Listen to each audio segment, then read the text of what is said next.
यस्य स्वयं स्वभावाप्ति रभावे कृत्स्नकर्मणः तस्मै सौज्ञानरूपाय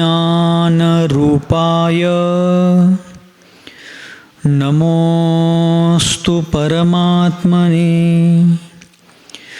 नमोस्तु शुद्धात्मने। नमोस्तु गुरुरात्मने। बोलिए पंच परमेष्ठी भगवान की, द्वादशांग जिनवानी माता की, परम पूज्य अध्यात्म महर्षि आचार्य भगवान श्री पूज्यपाद मुनि महाराज की, चारित्र्य चक्रवर्ती मुनिकुल पितामह योगींद्र चूड़ामणि धर्म साम्राज्य नायक 20वीं शताब्दी के प्रथम आचार्य शांति सागर जी मुनि महाराज की, दीक्षा गुरु शांत मूर्ति वात्सल्य रत्नाकर गुरुवर आचार्य भगवान श्री सन्मति सागर जी मुनि महाराज की, परम पूज्य आचार्य भगवान श्री विद्यासागर जी मुनि महाराज की, परम पूज्य आचार्य वर्य श्री वर्धमान सागर जी मुनि महाराज की, अहिंसा परमो धर्म की।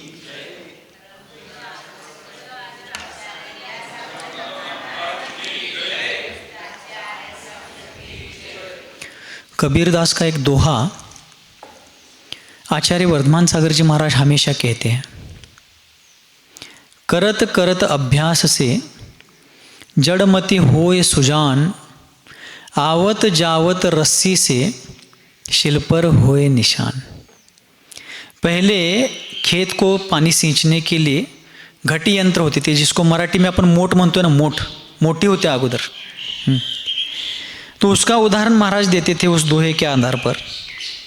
आवत जावत रस्सी से, पाषाण इतना कठोर होता है लेकिन उस रस्सी के घर्षण से उस पाषाण पर भी निशान बनते हैं। उसी प्रकार करत करत अभ्यास से, बारंबार किए गए अभ्यास से जड़मति होए सुजान।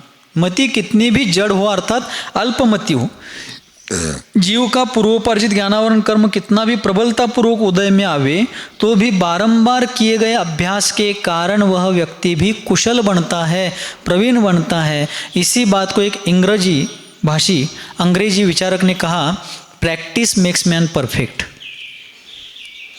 निरंतर किए हुए अभ्यास से कोई भी व्यक्ति किसी भी एक कार्य में या अनेक कामों में कुशल बन सकता है, बनता है। अभ्यास बहुत महत्वपूर्ण है। और इसी बात को भेद विज्ञान के दृष्टि से शिष्य ने पूछा था कि गुरुदेव, कि संसार में भ्रमण करने वाले हम जैसे जीवों को जब आत्महित का बोध होता है तो स्वद्रव्य से भिन्न परद्रव्यों का ज्ञान कैसे हुए? तो आचार्य पूज्यपाद स्वामी ने समझाया था, गुरु उपदेशात, गुरु के उपदेश से, अभ्यासात और संवित्ते, संवित्ते अर्थात अपने अनुभव के बल पर स्व पर अंतरम जानाति, स्व और पर के अंतर को जानता है। कौन जानता है? भव्यात्मा।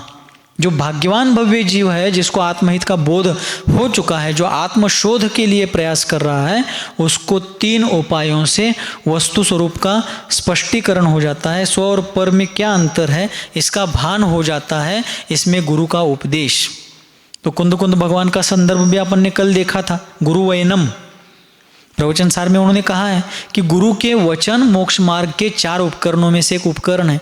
यथाजात रूप, गुरु वचन, विनय और श्रुत का अध्ययन। प्रवचन सार में 4 उपकरण बताए। तो इन 4 उपकरणों के माध्यम से भव्य जीव क्या करता है? आत्महित का मार्ग पुष्ट करता है। तो पहले तो गुरु वचन सुनता है, तदनुसार जिनवानी का अध्ययन करता है, और जिनवानी का अध्ययन करने के साथ साथ स्वयं भी प्रैक्टिकली ध्यान से, चिंतन मनन से और आसपास के वस्तु स्वरूप को, परिस्थिति को देख करके भी बहुत सारा बोध हो जाता है। अभ्यास का इतना महत्व है, चिंतन का इतना महत्व है। कल आचार्य वर्धमान सागर जी महाराज ने केशलोच किया। सुन रहे क्या आप लोग? कान से क्या ध्यान से? कान के साथ ध्यान से सुनना बहुत महत्वपूर्ण है। कल उन्होंने केशलोच किया, हम लोग भी बैठे थे, केशलोच के बाद बैठे थे। वहाँ पर सब केशलोच के बाद साफ सफाई की थी, लेकिन कुछ बाल गिरे थे वहाँ पर जहाँ केशलोच हुआ था। तो मैंने किसी को कहा कि यहाँ थोड़े बाल गिरे हैं, थोड़ा साफ करना चाहिए। तो महाराज क्या बोले उस पर? अर्जुन का जैसा उदाहरण अपन सुनते हैं कि द्रोणाचार्य ने अपने शिष्यों की परीक्षा ली थी शस्त्र विद्या के अध्ययन के बाद। क्या किया था? सामने दूर एक विशिष्ट अंतर पर खड़े पेड़ को उन्होंने एक पंछी बांधा था, मालूम है सबको। बहुत से शिष्यों को पूछा आपको क्या दिखता है?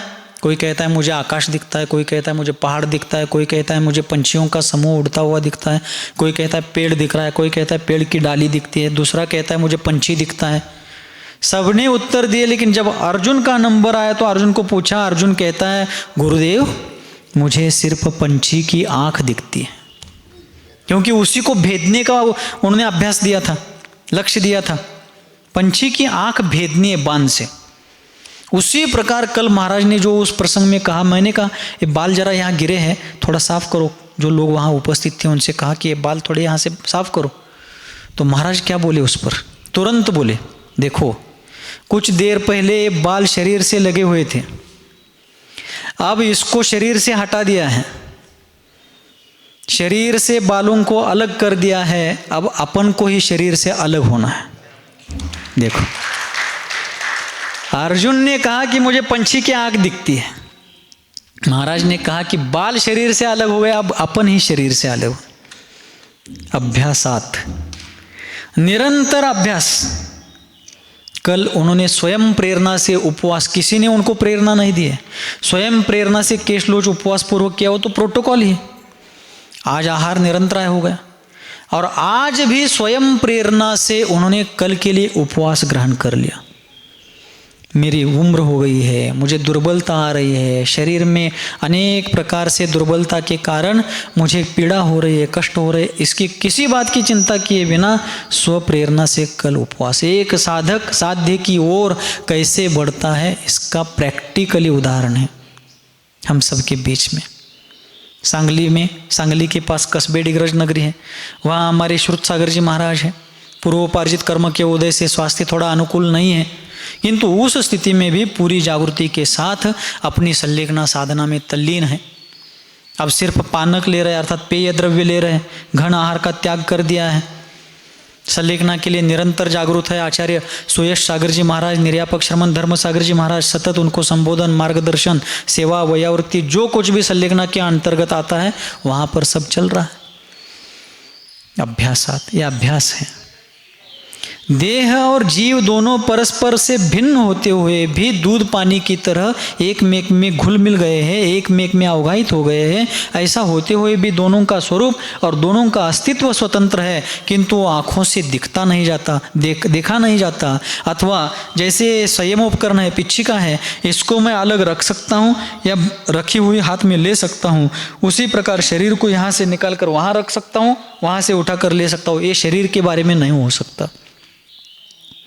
शरीर जीव से अलग होने के दो ही बात है, दो ही कारण है। एक मरण से तत्काल दूर होगा और दूसरा है निर्वाण, रत्नत्रय की आराधना पूर्वक सार्वकालिक रूप से अनंत काल के लिए उस शरीर को अलग किया जाएगा। लेकिन वो प्रयोगात्मक है और वो आध्यात्मिक प्रयोग है, हाथ पैर से किया जाने वाला बाह्य प्रयोग नहीं है। गुरूपदेशादभ्यासात संवित्य है स्वपरांतरम, जानाति यह स जानाति मोक्ष सौख्यम निरंतरम। ऐसा भाग्यवान भव्यात्मा क्या करता है कि गुरु के उपदेश से, जिनवानी के अध्ययन से और उन दोनों के माध्यम से किए गए अभ्यास के बल पर, अपनी अनुभूति के बल पर, अनुभूति के आधार पर वो क्या करता है, स्व और पर के अंतर को जानता है। और सिर्फ उसे ही नहीं जानता, निरंतरम मोक्ष सौख्यम जानाति, निरंतर मोक्ष सुख को भी जानता है आगम के बल पर कि वह मोक्ष सुख कैसा है। कैसा है बताएंगे? आंबा खाल्ल्यासारखं लागते, पेढा खाल्ल्यासारखं लागते, कसं लागते? शेंगुळी उंडी नहीं, मोक्ष सुख अतीन्द्रिय सुख है। कैसा है? इंद्रियातीत सुख है, परावलंबन से रहित स्वाधीन स्वात्मोपलब्धि से प्रगटने वाला सुख है और एक बार प्रगटने के बाद फिर से कभी बाधित नहीं होने वाला अव्याबाध सुख है। ऐसे उस सुख के स्वरूप को भी वह साधक गुरु के वचनानुसार, आगम के अभ्यास के आधार पर और अपनी अनुभूति से, शुद्धोपयोग की अनुभूति से वह एक देश रूप से उसका अनुभव करता है। और जब निर्वाण प्राप्त करता है, अरहंत और सिद्ध दशा में होता है, तो संपूर्ण रूप से उस निर्वाण सुख का या अतीन्द्रिय आनंद का संपूर्ण रूप से, अनंत रूप से अनुभव करता है। ऐसी महिमा उस साधक के भीतर प्रगटती है। हमें भी वही करना है। तेच करायचं ना महाराज, आमचं आम्ही ठरवतो की ते काय ठरवा वडरी गाडी वास्तव में हमें वही करना है जो हमारे पूर्वाचार्यों ने किया है, हमारे गुरुजनों ने किया है। हमसे आज कितना हो पाता है वह अलग बात है, लेकिन अंततोगत्वा वही करना पड़ेगा जो उन्होंने किया है।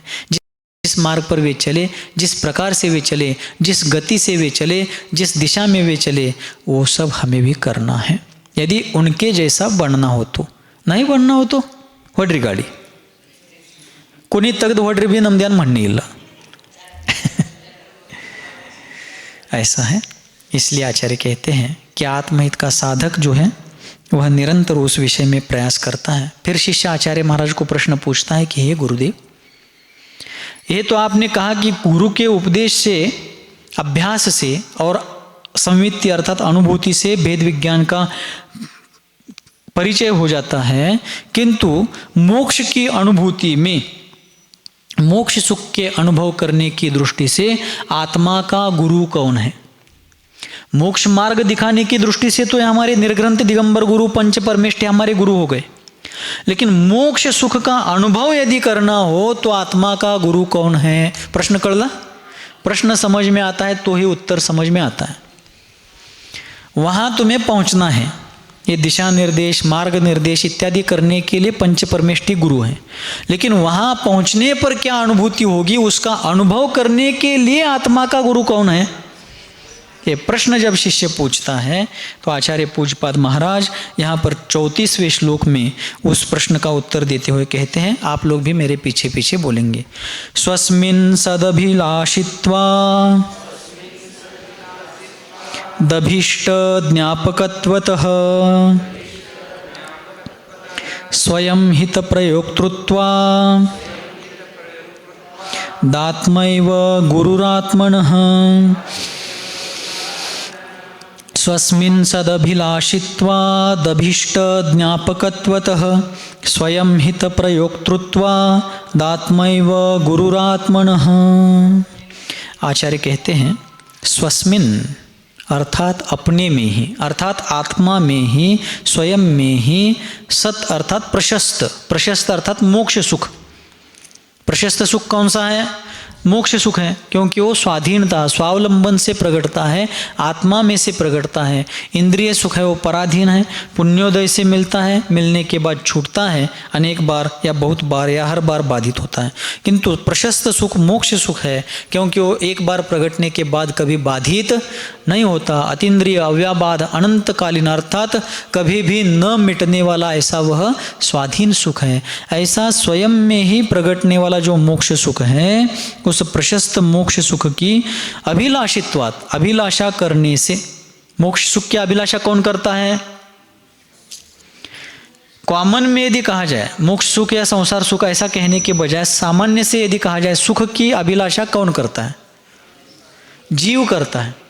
सामान्य भाषा में कहना है संसारी करता है, मुक्त करता है, ऐसा ना कहते हुए सुख की अभिलाषा, सुख की इच्छा कौन करता है? हर जीव करता है। ठीक है। अरहंत सिद्धों को उसकी अभिलाषा नहीं है, क्योंकि वो सुखी ऑलरेडी हो चुके हैं, बन ही चुके हैं सुखी। अनंत सुख अरहंतों को हो गया है, सिद्धों का सुख अनंत अव्याबाद सुख है, इसलिए वो मोक्ष सुख की अब अभिलाषा नहीं है, वो मोक्ष सुख के भोक्ता बन गए हैं, उसका भोग ले रहे, उसका अनुभव कर रहे हो ऑलरेडी। उनको छोड़ करके संसार के जितने भी जीव हैं, पहले गुणस्थान से लेकर के 12वें गुणस्थान तक के, मुख्यतः पहले गुणस्थान से 6ठे गुणस्थान तक के ही लेना है, क्योंकि 7वें गुणस्थान से लेकर के ऊपर के गुणस्थान वालों को मोक्ष सुख की अभिलाषा उसका विकल्प नहीं रहता, क्योंकि वो निर्विकल्प ध्यान में तल्लीन रहते हैं। हाँ, उस शाश्वत सुख के लिए उनका पुरुषार्थ जारी है, लेकिन उसकी प्राप्ति की इच्छा संबंधी आकुलता या विकल्प उस 7वें गुणस्थान से लेकर 12वें गुणस्थान तक के मुनियों को इसलिए नहीं होता है क्योंकि वे शुद्धोपयोग में ही तल्लीन है। 8वें गुणस्थान से लेकर ऊपर के तो शुक्ल ध्यान में है, 7वें गुणस्थान वाले अप्रमत्त मुनिजन शुद्धात्मा की अनुभूति एक देश रूप से कर रहे हैं, शुद्धोपयोगी है, इसलिए उस समय निर्विकल्प समाधि के साधक हैं। कोई कोई सविकल्प समाधि के साधक होते हैं। यहाँ समाधि का मतलब संलिग्न नहीं लेना, समाधि का मतलब तल्लीनता, आत्मस्वरूप में तल्लीनता। समाधि का अर्थ संलिग्न भी होता है और समाधि का अर्थ रत्नत्रय में तल्लीन होना, लीन होना, मग्न होना, ऐसा भी है। एक शब्द के अनेक अर्थ हैं। इसलिए मोक्ष सुख या किसी भी प्रकार के सुख संबंधी इच्छा पूर्वक प्रयास करने वाले जीव पहले से 6ठे गुणस्थान तक के, 7वें से 12वें गुणस्थान तक के जीवों का पुरुषार्थ जारी है, लेकिन उस संबंधी के विकल्प वहां पर उस गुणस्थान के काल में नहीं रहते हैं। कड़ा लगले, कंटाळा आलाय काय राजा रानी? तो आचार्य कहते हैं इस प्रकार सुख की अभिलाषा करने वाले, अपने में ही सुख की अभिलाषा, प्रशस्त मोक्ष सुख की अभिलाषा करने वाले अभीष्ट ज्ञापकत्वतः अर्थात अपने प्रिय पदार्थ को जानने वाला। प्रिय पदार्थ क्या है? सुख।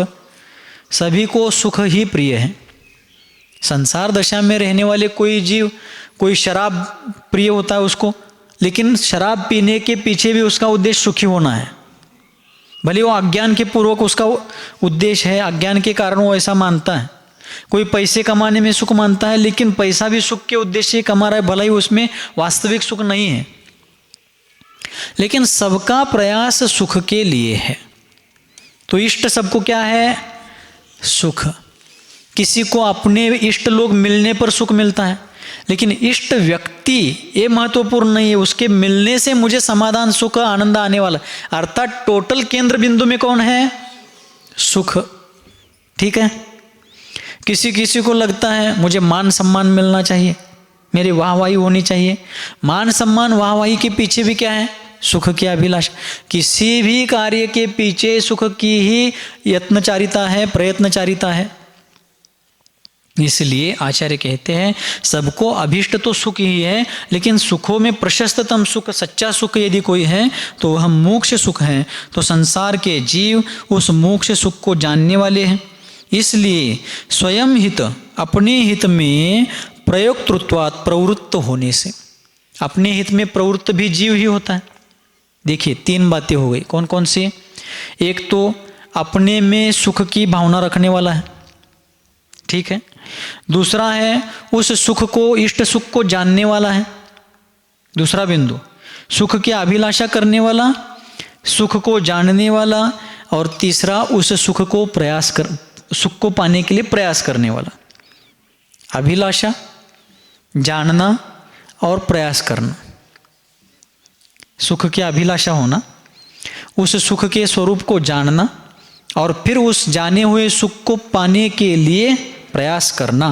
3 बातें हो गई। ऐसा करने वाला कौन है? आत्मा एव, आत्मा ही है। और इसलिए आत्मा एव आत्मनः गुरु, इसलिए आत्मा ही आत्मा का गुरु है, निश्चय नय की अपेक्षा से। यह आध्यात्मिक ग्रंथ है। कौन सा ग्रंथ है? आध्यात्मिक ग्रंथ है।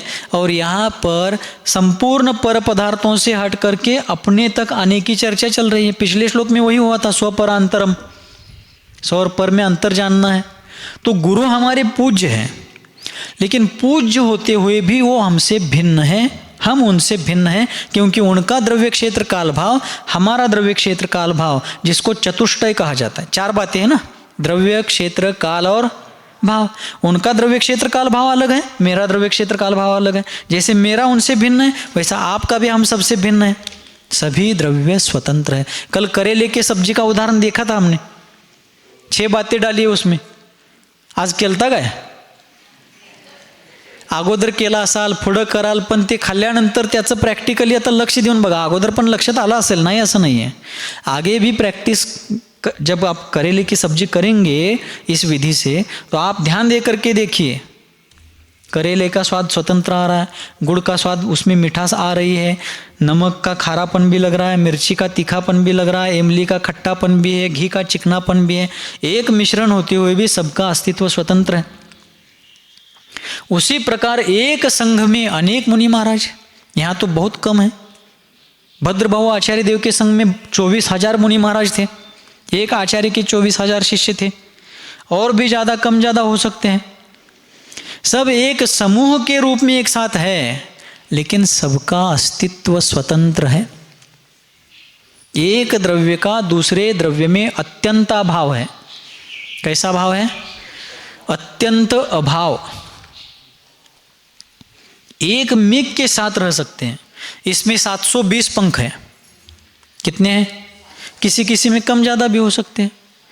सारे पंख यहाँ पर संयोगात्मक रूप से एकत्र आए हैं, लेकिन सबका अस्तित्व स्वतंत्र है क्या नहीं? उसी प्रकार है। इसलिए आचार्य कहते हैं कि गुरु हमें मार्ग बता सकते हैं, लेकिन मार्ग पर हर जीव को स्वयं को चलना है, क्योंकि सुख की अभिलाषा करने वाला हर जीव स्वयं स्वतंत्र है। उस सुख को जानने वाला स्वयं स्वतंत्र है, और उसके दिशा में प्रयास करने वाला स्वयं स्वतंत्र है। बचपने में हम सभी लोग, या जो कोई भी उस उम्र में होता है, रेंगते रेंगते रांगत रांगत दीवार को पकड़ने लगता है, फिर किसी की उंगली पकड़कर चलने लगता है, फिर उसको लकड़ी का एक यंत्र दिया जाता था, चला अपन लहानपणी पांगुळगाडा म्हणत होतो। अब अलग प्रकार का है, प्लास्टिक का, उसमें पैर डालो वो गोल रहता है, गिरने का कोई चांस ही नहीं है। पहले गिरते थे, उठते थे, सब होता था, लेकिन आलम्बन किसी का भी हो, आगे जाने के लिए पैर स्वयं को उठाने पड़ेंगे, वो बालक हो, बड़े हो या बूढ़े हो। बराबर? दीवार का आलम्बन हो, किसी व्यक्ति का हाथ पकड़ा हो, या उस यंत्र को पकड़ कर, लकड़ी का हो या आजकल का प्लास्टिक का हो, किसी भी प्रकार का हो, उसका आलम्बन लेकर के चले, फिर भी चलना हर किसी को स्वयं है। उसी तरह गुरु मार्गदर्शन करेंगे, व्यवहार नहीं की अपेक्षा से। पंच परम गुरु, पंच परमेष्ठी। परमेष्ठी किन्हें कहते हैं?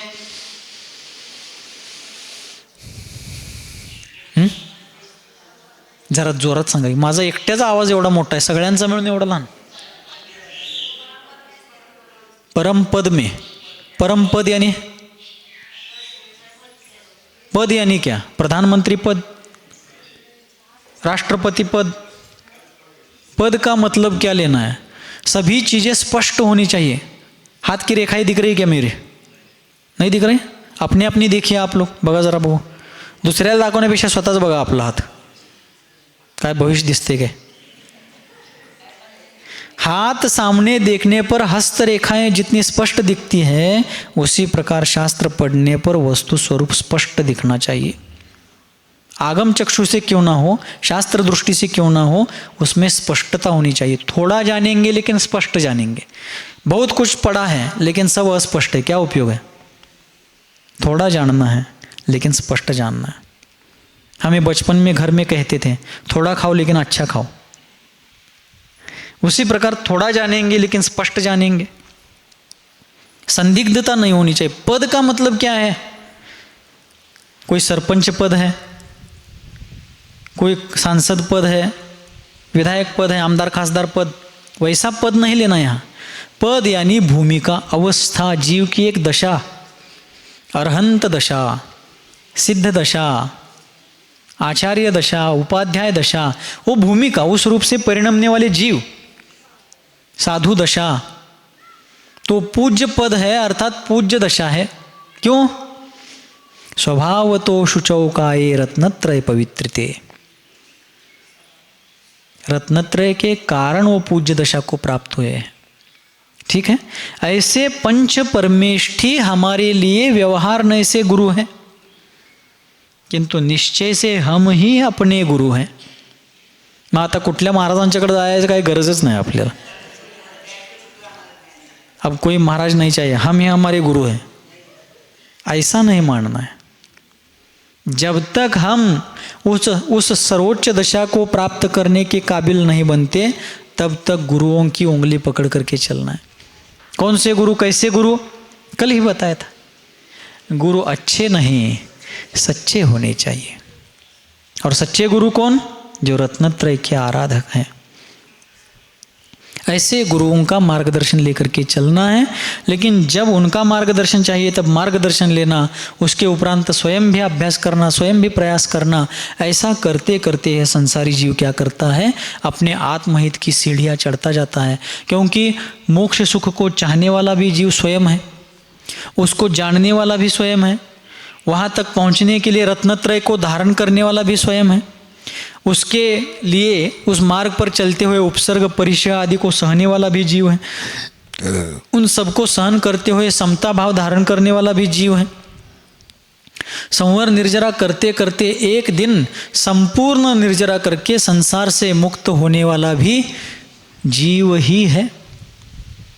इसलिए जीव ही जीव का गुरु है निश्चय से। व्यवहार से पंच परमेष्टि हमारे गुरु है। जैन दर्शन में उपादान निमित्त नैमित्तिक संबंधों की चर्चा आती है। उपादान का मतलब होता है कि द्रव्य का कार्य रूप से परिणमना। उपादान ही कार्य रूप से परिणमता है। उपादान मतलब योग्यता। आटे में रोटी बनने की योग्यता है, चावल में भात बनने की योग्यता है, मिट्टी में कुंभ बनने की योग्यता है, पाषाण में शिल्प बनने की योग्यता है, पानी में ठंडापना होते हुए भी गर्म बनने की भी योग्यता है, गर्म होने के बाद ठंडा होने की भी योग्यता है। बराबर। इसी प्रकार जीव में, प्रत्येक जीव में परमात्मा बनने की शक्ति है। शक्ति तो सब में है, लेकिन योग्यता सब में हो ऐसा कोई नियम नहीं है। अभव्य जीव में भी परमात्मा बनने की शक्ति है, लेकिन उस शक्ति को व्यक्त करने की, प्रकट करने की योग्यता नहीं है। जैसे कोई एक गूंगा व्यक्ति है, क्या है? बोल नहीं सकता, उसको ही गूंगा कहते हैं ना। गूंगा व्यक्ति है, लेकिन उसने बहुत कुछ शास्त्र पढ़े हैं, सैकड़ों ग्रंथ पढ़े हैं, उससे भी ज़्यादा पढ़े हैं। इतना सब कुछ पढ़ने के बाद भी गूंगेपन के कारण वो अपने ज्ञान की अभिव्यक्ति नहीं कर सकता वचनों के द्वारा। उसी प्रकार अभव्य जीव में भी परमात्मा बनने की शक्ति तो है, लेकिन भव्यत्व भाव के अभाव में वो कभी भी अपनी शक्ति को व्यक्त नहीं कर सकता, प्रकट नहीं कर सकता। हम कर सकते हैं, हम कितने भाग्यशाली। तरी पण आम्ही रडतो, या नन वनवास ಹೇಳಿ ದ್ಯಾವ್ರ ಚಲೋ ಚಲೋ ಎಂಥವ್ರನ್ನ ಒಯ್ಕದ ನಂಗೆ ಬಿಟ್ಟು ಹೋಗಿದ. ಎಷ್ಟು ಡ್ರೈವರ್ ಇದ್ದಾದ್ರಿ ಅವ್ರನ್ನ ಒಯ್ದ ನಮ್ಮನ್ನ ಬಿಟ್ಟಿದ. हाँ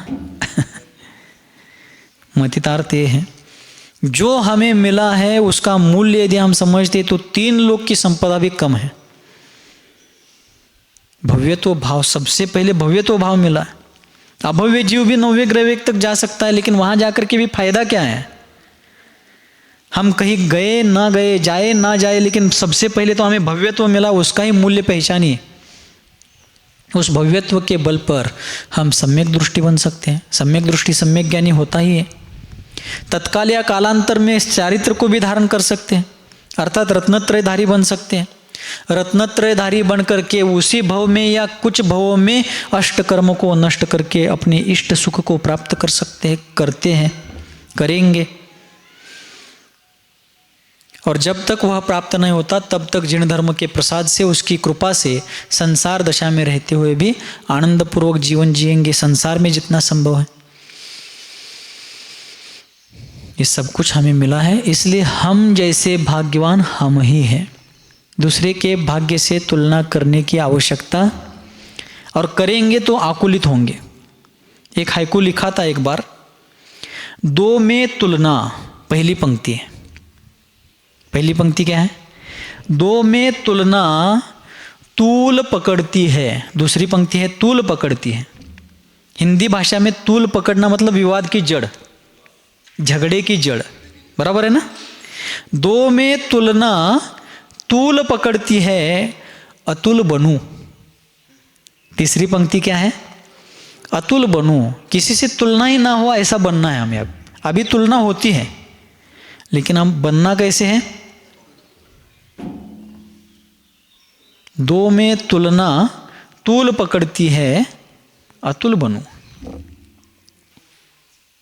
कैसा बनना है? बनना है सचमुच, बहुत अच्छा है। इसलिए आत्मा ही आत्मा का गुरु क्यों है? क्योंकि मोक्ष सुख को चाहने वाला, अर्थात सुख को चाहने वाला भी वही है, सुख कैसे मिलेगा उसको जानने वाला भी वही है, उस जानने के बाद उसकी दिशा में प्रयास करने वाला भी वही है, और प्रयोग करते करते उस रूप से परिणमने वाला भी वही है, और परिणमने के बाद उसको भोगने वाला भी। इसलिए आत्मा एव आत्मनः गुरु, आत्मा ही आत्मा का गुरु है। लेकिन इस बात को सुन करके एकांत नहीं करना है। कुछ हमारे ही साधर्मी जन हैं जो उपादान का एकांत करते हैं, कुछ महानुभाव है वो सिर्फ निमित्त का ही एकांत करते हैं। लेकिन दोनों एकांतों से काम नहीं चलेगा, दोनों एकांतों को परस्पर में जोड़ने पर ही श्रीकांत प्रगटेगा। श्रीकांत यानी आत्मा, श्री यानी लक्ष्मी, अनंत चतुष्टय रूप लक्ष्मी, और कांत यानी उसका पति अर्थात आत्मा। दोनों एकांत एकत्रित आकर अनेकांत बनेंगे तभी श्रीकांत प्रगटेगा। अकेला उपादान कार्य रूप से परिणमन नहीं कर सकता है, निमित्त की सहायता चाहिए। अभी आप लोग सभी यहाँ आए हैं, अपने अपने घर से आए हैं, चौके से आए हैं। आपके घर में चौके में जहाँ कहीं भी आप डिब्बे में ज्वार का आटा, गेहूं का आटा वगैरह रख के आए हैं, आप यही बैठे रहो। आटे में रोटी बनने की योग्यता है। कुछ लोग क्या कहते हैं, उपादान एकांत वाले, उपादान ही कार्य रूप से ढलता है, निमित्त सिर्फ उपस्थित रहता है। कितनी अज्ञानता है। उपादान कार्य रूप से परिणमता ये अनडाउटेडली है, निस्संशय रूप से, लेकिन निमित्त सिर्फ उपस्थित ही रहता है। फिर आप ऐसा करो, यहाँ से जाने के बाद सिर्फ किचन में बैठे रहना, वहाँ उपस्थित रहना, वो आटा स्वयं रोटी बनना चाहिए। होगा क्या ऐसा? कितना अज्ञान का पगड़ा है। शास्त्र पढ़ते हुए उसमें भी अज्ञान घुसेड़ना। उपादान स्वयं कार्य रूप से ढलता है, निमित्त सिर्फ उपस्थित रहता हो, तो कुंभकार को उस उपाश्रम में सिर्फ बैठना चाहिए, मिट्टी अपने आप घट बननी चाहिए। होता है? ड्राइवर को सिर्फ गाड़ी में बैठना है, गाड़ी अपने आप जहां जाना है वहां पहुंचनी चाहिए। कार्य रूप से नियमतः उपादान ही परिणमता है, इसमें कहीं भी कोई भी संशय नहीं है, नहीं होना चाहिए संशय। लेकिन उपादान को कार्य रूप से ढलने के लिए निमित्त की भी निमित्त के रूप में भूमिका होती ही है। आटे को रोटी बनने के लिए परात चाहिए, आटा चालने के लिए चालनी चाहिए, उसको गूंथने के लिए क्या चाहिए? पानी चाहिए, उसको सेकने के लिए तवा चाहिए, तवे पर से घुमाने के लिए कड़तर का खड़तर उलाटना पाहिजे, तवे को गर्म करने के लिए गैस चाहिए, गैस मिलने के लिए ईरान का युद्ध बंद होना चाहिए, नहीं तो ऊर्जा संकट निर्माण होता है। यदि गैस नहीं मिल रहा है तो लकड़ियाँ, कोयला चाहिए। कहने का मतितार्थ है प्रत्यक्ष निमित्त और पारंपरिक निमित्त, साक्षात निमित्त और परंपरा निमित्त, ये सब निमित्त चाहिए ही चाहिए। वो सब भी है, बनाने वाली व्यक्ति, और ईरान का युद्ध रुकने के लिए ट्रंप को सद्बुद्धि होनी चाहिए। जहाँ जहाँ फॉल्ट है, जिन जिन में, ईरान में हो, इजराइल में हो, ईरान में हो, रशिया में हो, यूक्रेन में हो, चाइना में हो, सबको शांतता का भाव होना चाहिए। बराबर? भावार्थ ये है कि आटा ही रोटी बन रहा है, रोटी के रूप में ढल रहा है, किंतु आटे को रोटी के रूप में ढलने के लिए सभी वस्तुएं चाहिए। एकाद दूसरी कोई उसमें कम भी हो सकते, कडतार नसेल तर हातानं फिरवू शकतोय, पण हात तर पाहिजेच की, चटका बसल हो। अरे संसार संसार जसा तवा, आधी हाताला चटका। आमच्या काय चटका बसत नाही, आमचं अगोदरच मिळते, पण दुसरे चटके आहेत की, आम्हाला बी काय एक चटका आहे, नुसता वरच बसवलं नाही, चटके बी आहेतच त्याच्याबरोबर, अनेक प्रकारचे चटके आहेत। असो, पण ते चटकेसुद्धा संवर निर्जरेला कारणीभूत आहेत। कसा आपण ग्रहण करू त्याच्यावरती आहे. तो आचार्य कहते हैं उपादान कार्य रूप से ढलता है किंतु उसको ढलने के लिए निमित्त की आवश्यकता है. मिट्टी ही घट रूप में परिणमन करेगी लेकिन कुंभकार चाहिए. मिट्टी में स्वयं में योग्यता चाहिए तो चाहिए ही, लेकिन कुंभकार भी कुशल चाहिए. उसके साथ साथ पानी चाहिए, उसमें से कंकर पत्थर निकालने के लिए चालनी चाहिए, कुलाल चक्र यानी कुंभकार का चाक चाहिए, धूप चाहिए, बरसात में धूप नहीं होगी तो कैसे सुखाएंगे, भट्टी चाहिए, भट्टी जलाने के लिए लकड़ियाँ कोयला चाहिए. ये सब प्रत्यक्ष परोक्ष कारण आएंगे. इस प्रकार हर चीज में उपादान निमित्त है. आत्मा में भी परमात्मा बनने की क्षमता मनुष्य गति में ही नहीं, निगोद दशा में भी है.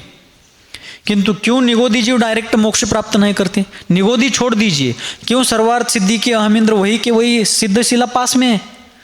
सर्वार्थ सिद्धि विमान का जो ध्वजदंड है 16 स्वर्ग है, 2 स्वर्गों की एक जोड़ी है, ऐसे 8 जोड़ियाँ 16 स्वर्गों की. उसके ऊपर एक के एक ऊपर एक के ऊपर एक ऐसे 9 ग्रहवे एक हैं. उनके ऊपर 4 दिशा में 4 विदिशा में 4 और बीच में एक ऐसे 9 अनुदिश हैं. और उनके ऊपर 4 दिशा में 4 और बीच में एक ऐसे 5 अनुत्तर विमान हैं.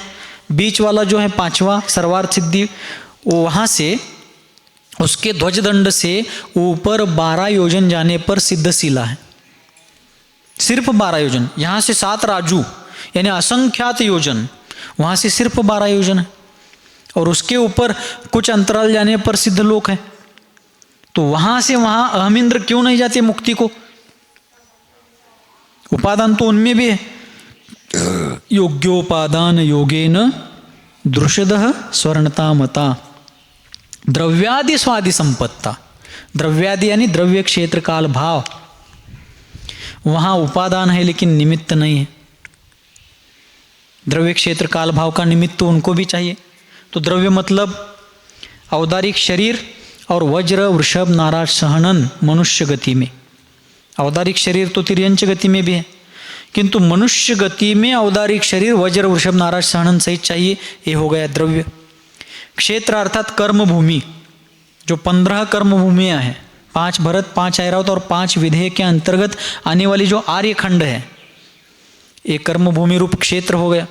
द्रव्य क्षेत्र काल, दुष्मा सुषमा नाम का चतुर्थ काल. कौन सा काल चाहिए? पंचम काल में भी जीव मुक्त हो सकता है, लेकिन जन्म चतुर्थ काल में चाहिए.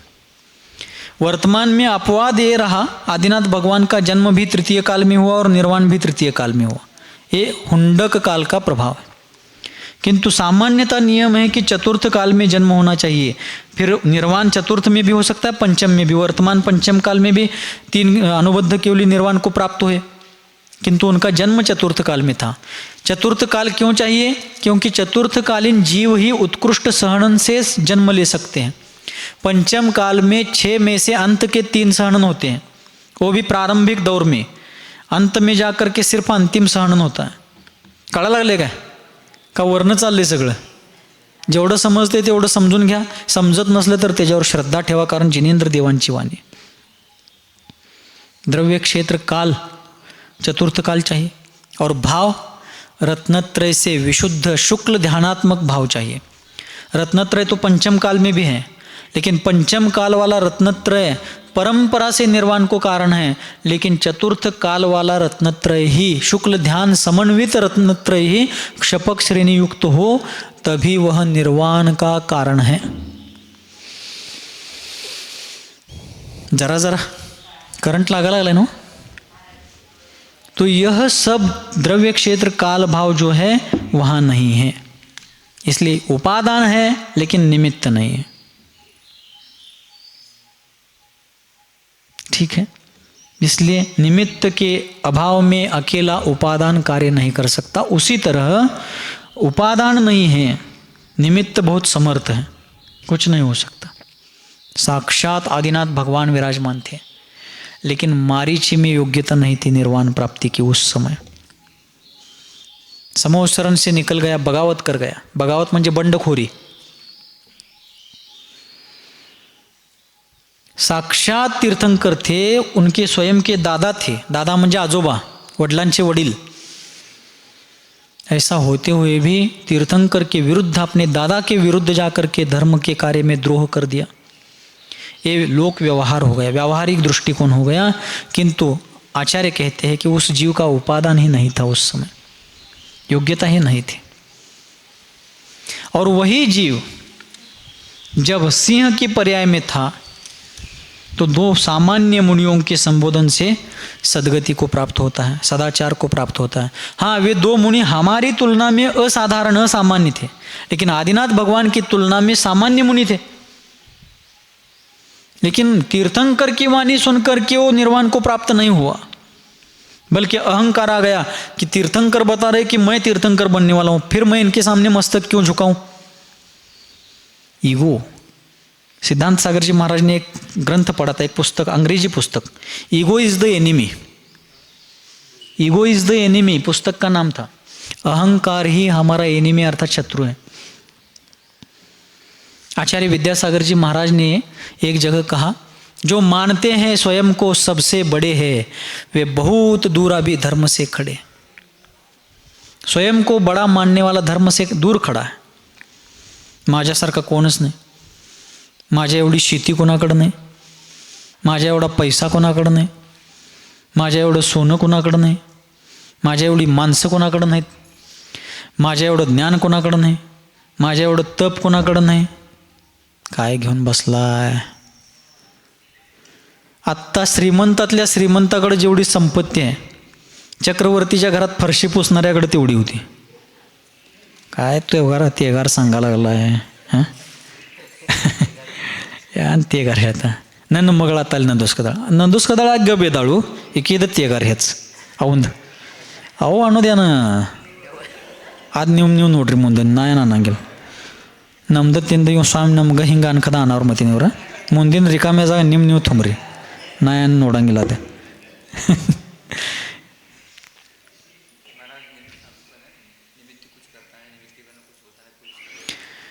निमित्त कुछ करता नहीं, निमित्त के बिना कुछ होता भी नहीं। इस वाक्य का विश्लेषण कल के सत्र में देखेंगे। इस श्लोक का और भी विश्लेषण कल करेंगे। उद्या येणार काय? हे नुसता निमित्त उपादान करत बसलाय, राजा राणी काय आलीच नाही शेवटपर्यंत, ते उद्या येणार आहे उद्या। तो हम सभी लोग अपने जीवन के मूल्य को समझ करके इस मार्ग की दुर्लभता, धर्म और धर्मात्माओं की संगति की दुर्मिलता जान करके और अपना भव्यत्व भाव इतना अमूल्य है कि विश्व की संपूर्ण संपत्ति उसके सामने फेल है, इस प्रकार समझ करके